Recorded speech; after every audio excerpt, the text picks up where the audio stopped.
Welcome to the InfoWars Nightly News. I'm your host, Rob Dew, and today's date is Tuesday, April 23rd, 2013, and here's a look at some of our top stories. Tonight, Ron Paul blasts the internet sales tax, and Dung Beetle knew that Tamerlan Zarnov went to Russia. Why didn't the FBI? And finally, with Boston under martial law, Americans cheer for their enslavement. All this and more on the InfoWars Nightly News.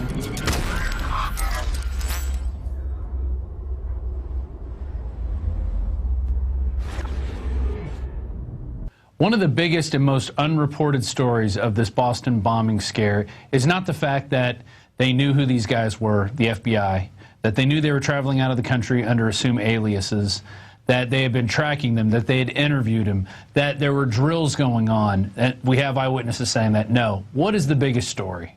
The biggest story is that our streets, the streets in Boston, were locked down.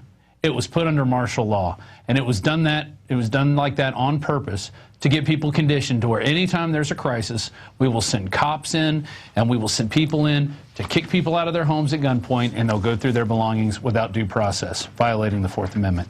Here's the article.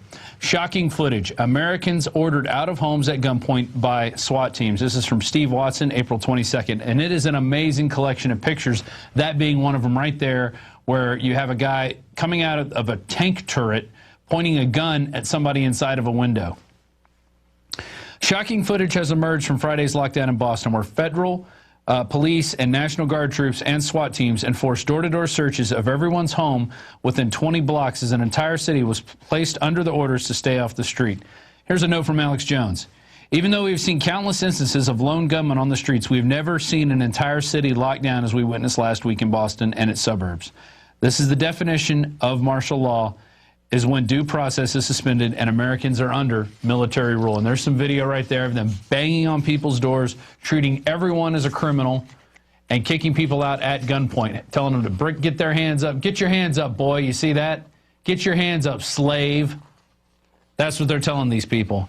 And it's over and over again. And they broadcast these images to the people over and over again so they get conditioned. So they think that anytime something happens like this, we should have cops streaming everywhere, bugging their eyes out at people, yelling at people, pointing guns at them. That's supposed to be the new America, when we know for a fact that these guys were, if nothing else, agent provocateurs, financed via the CIA through sleeper cells. This thing stinks to high heaven, these two brothers, supposedly these horrible terrorists. And there's some of the photos right there. But there is one photo that we didn't put in this article, and it's one that went around on Facebook.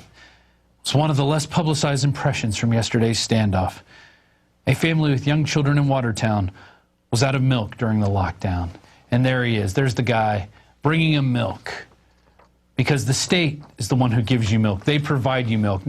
It's not the fact that they were locked out from going outside. They were locked in their homes. It's not the fact that they couldn't leave if they tried to go outside for a cigarette or to bring their kids out to play on a playground. It has nothing to do with that. It's, no, the state is going to bring you your milk because we're here to help.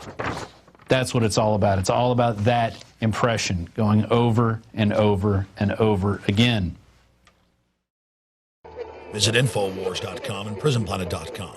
When you're on the site, you can also tune in 24 hours a day to my daily radio broadcast. There's also a free iPhone app to listen to the syndicated radio show when and where you want.